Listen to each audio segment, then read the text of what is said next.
Ya kan berdasarkan Undang-Undang 17 tahun 2003 Keuangan Negara bahwa money for function. Bagaimana yang disampaikan Pak Prabowo sebelumnya, kita melihat bagaimana anggaran itu bisa menghasilkan tenaga kerja, bisa menghasilkan devisa. Itu kan kalau kita dengar dari speech-nya. Dan kalau kita lihat ya dari sepanjang timeline ya dari mulai akhir tahun lalu, saya sudah melihat bahwa ada proses diskresi intervensionis yang dilakukan oleh Pak Prabowo dengan tidak melanjutkan kenaikan PPN misalnya, itu adalah satu ya, yang mana itu pada akhirnya kita menghilangkan ranjau ekonomi di tahun 2025.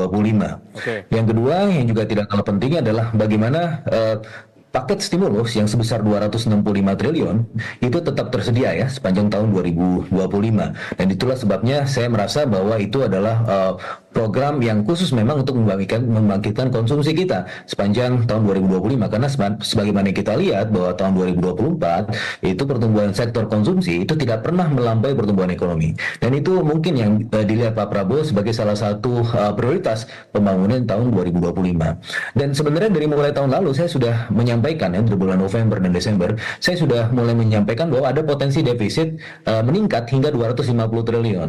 Yang pertama adalah berasal dari shortfall revenue dari misalnya kalau kita bicara mengenai revenue tahun 2025 itu 2.996 triliun, itu 2.490 triliun dari pajak ya. Dan pertama shortfall dari PPN dari 945 triliun mungkin cuma 900 triliun yang bisa kita genjot ya. Kenapa? Karena sekali lagi basis konsumsi kita sangat terbatas, sehingga untuk menggenjot PPN dari situ masih sangat tidak bisa kita push ya lebih lagi.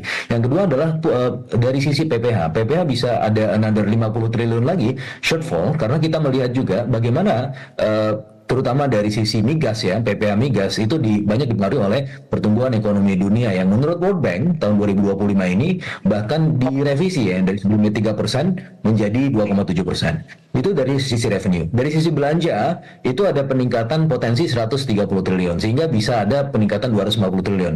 Makanya saya agak surprise ya ketika Presiden itu tahu ya sampai detailnya, karena kemarin juga Pak Presiden mengakui bahwa bisa cek sampai satuan 9. Yang mana itu yang saya cek, sehingga saya bisa melihat bahwa ada potensi peningkatan defisit hingga 250 triliun, yang mana itu pada akhirnya bisa membuat defisit kita tahun 2025 ini sampai 2,9% atau 820 sampai 850 triliun lebih.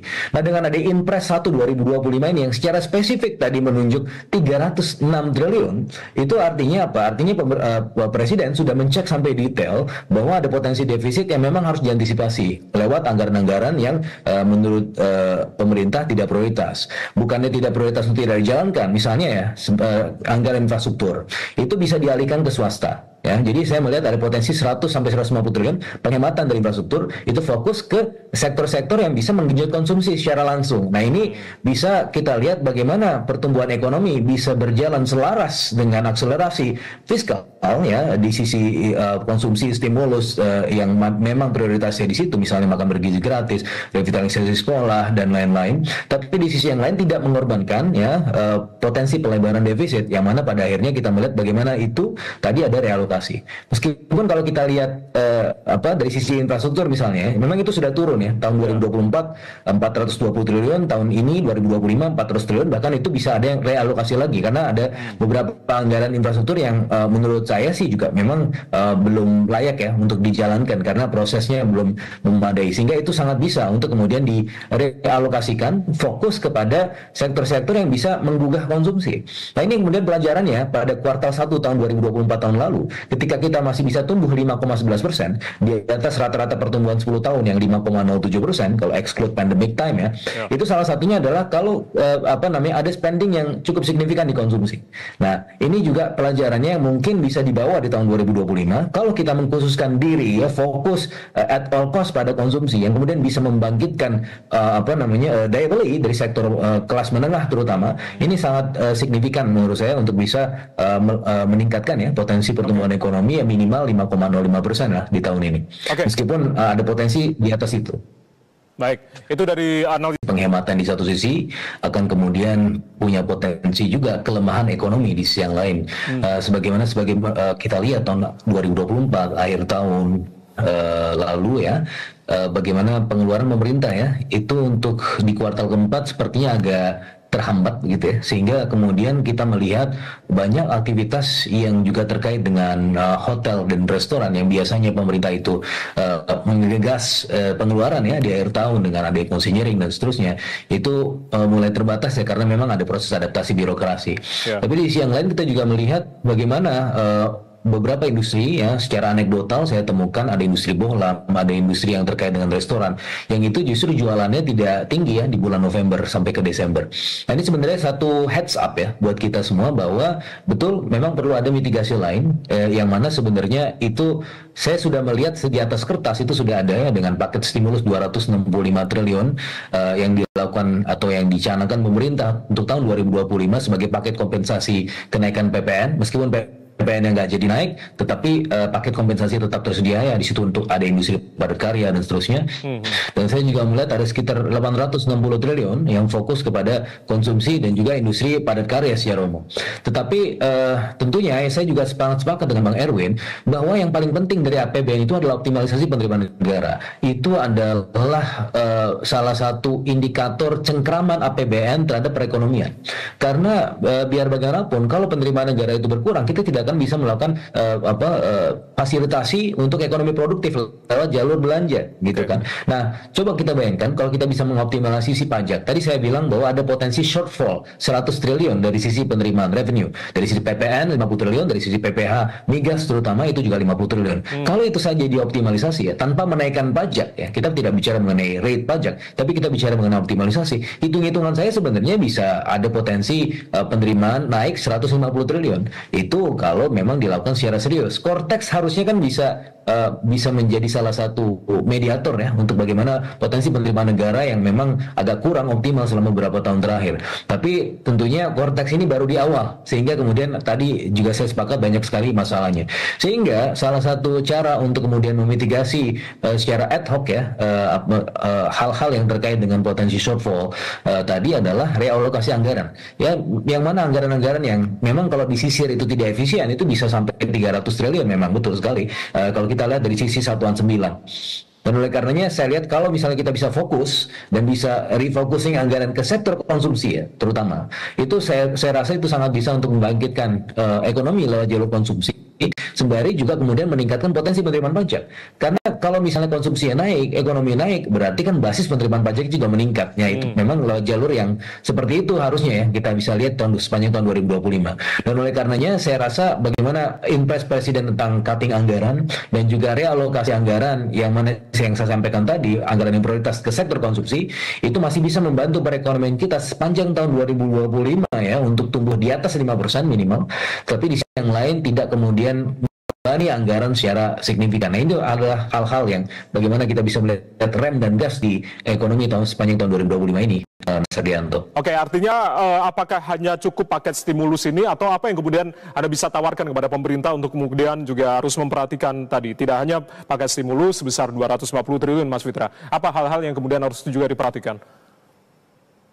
Ya, yang menjadi flagship dari pemerintahan Pak Prabowo yang saya lihat adalah bagaimana Pak Prabowo menjalankan peran untuk memuluskan strategi outward looking policy. Bagaimana pemerintah dalam hal ini juga menggandeng trade partners dan investment partners. Misalnya ya, kalau kita lihat dari tahun anggaran 2025, itu paling cuma cukup untuk kalau dari sisi housing 267.000 rumah ya tersedia. Padahal kan targetnya 3 juta. Ya, jadi itu kan cuma 8,58% dari keseluruhan target pemerintah untuk tahun pertama ini. Terus sisanya dari mana? Ya dari luar, external funding. Ya misalnya ada kemudian komitmen dari Qatar, kemudian ada dari Uni Emirat Arab dan juga dari Saudi Arabia. Itu kalau dengar speech-nya dari Pak Hasim kemarin, kalau kita believe that is true, berarti ada komitmen 7 juta ya rumah. Berarti itu kan dari external funding. Ya tidak semuanya harus dari APBN. Kemudian bagaimana kemarin kita juga melihat bagaimana Pak Prabowo beranjang sana dari China ke Amerika Serikat, Brazil, Peru untuk ketemu KTT, APEC dan G20. Itu menghasilkan komitmen investasi 15,5 billion US dollar. Belum lagi kemarin Ishida ketika kemarin berkunjung sini ada potensi investasi 815 juta dolar. Nah itu semua, kalau misalnya itu semua konkret dan real, itu sangat bisa membantu perekonomian kita ya, untuk kemudian melesat di atas 5% tanpa kemudian harus disusui secara signifikan oleh APBN. Karena pelajaran begini, Mas Ardianto, kita melihat bagaimana tahun 2023 defisit kita 1,65%. Tahun 2024 defisit kita 2,3%, tapi itu mampu untuk kemudian melesatkan ekonomi kita di atas 5%. Nah, makanya kan tahun 2025 ini defisitnya 2,5%, dan saya rasa sangat bisa untuk kemudian dikurangi lagi bahkan defisitnya, karena belajar dari tahun 2024, Bang Arianto, bahwa defisit yang harusnya sampai 2,7% atau 607 triliun itu bisa dipangkas menjadi 507 triliun saja, tapi ekonomi kita masih bisa di atas 5%. Nah, yang menjadi bayangan bahaya di tahun 2025 ini adalah external factors. Bagaimana semester 1 tahun 2024 yang lalu itu kita punya potensi untuk meningkatkan defisit sampai 1%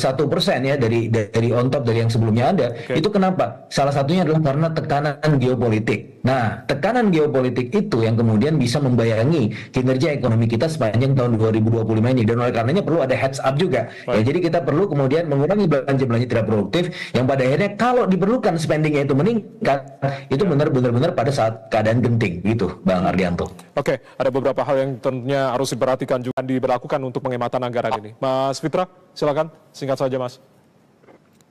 Ya, jadi mekanisme APBNP itu rezim yang sudah lama kita tinggalkan ya, Mas, meskipun pernah juga dilakukan di awal pemerintahan Pak Jokowi, tetapi kalau kita melakukan APBNP, ya bisa tanya ke Bang Erwin lah, itu prosesnya seperti apa. Sehingga pada akhirnya akan membuat fungsi dari pemerintah itu menjadi tersita ya, beberapa bulan ya, sehingga kita tidak bisa melihat pemerintahan berjalan efektif. Itu yang pertama. Yang kedua juga menindaklanjuti yang tadi disampaikan Mas Arman ya, terkait dengan pendampingan pemerintah daerah. Sebenarnya di zaman Pak SBY Budiono tahun 2012-2013 ada paket kebijakan ekonomi kalau tidak salah nomor 15 atau 16 yang waktu itu keluar sudah paket pendampingan teknis dari pemerintah pusat, terutama dari Kementerian Keuangan ya, karena melihat bagaimana di daerah itu serapan anggarannya rendah dan juga tidak efisien. Nah, ini sebenarnya bisa direvitalisasi ya di pemerintahan sekarang, bagaimana itu dibuat formal saja. Kemarin kan ad hoc ya, paket kebijakan 15 atau 16 itu bisa dibuat formal, terinstitusionalisasi.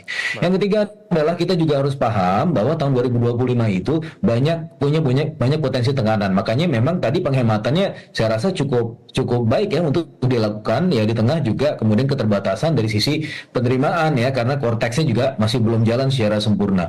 Apa saja tantangannya? Kalau kita lihat sepanjang tahun 2024, tantangan yang terpaling besar adalah eksternal. Yang juga kita lihat di akhir tahun 2024 adalah purwarupa kebijakan Donald Trump, yang mana itu punya potensi untuk menekan rupiah dan menekan pasar kita. Kalau kita lihat rupiah selama 100 hari pemerintahan Pak Prabowo itu sudah terdepresiasi 4,2% loh, Mas. Ini kenapa terjadinya? Karena memang ada magnitude dari pemerintahan Trump yang menyedot dana-dana dari emerging markets. Nah, itu kemudian harus diantisipasi, karena kalau misalnya rupiah itu semakin terdepresiasi, itu bisa meningkatkan ongkos produksi yang pada akhirnya menyita ekonomi kita di tahun 2025. Dan oleh karenanya saya rasa ini perlu juga untuk kemudian anggaran dihemat, sehingga pada saat-saat genting itu bisa dikeluarkan, sebagaimana presiden tahun 2024 di semester 1 itu tanpa APBN perubahan, pemerintah sudah melakukan evaluasi sehingga bisa ada potensi tambahan 86 triliun rupiah pada saat itu, yang memang defisitnya melebar, tapi anggarannya ada, tersedia. Itu juga kita bisa menggunakan saldo anggaran lebih. Dan dari sisi ini kita bisa melihat bahwa bagaimana apa yang dilakukan Pak Prabowo ini adalah perfect foresight. Bagaimana antisipasi kebijakan atau gejolak global, tapi di sisi yang lain juga kemudian bisa memandu ekonomi kita sepanjang tahun 2025 setidak-tidaknya tumbuh 5%. Begitu, Bang Ardianto.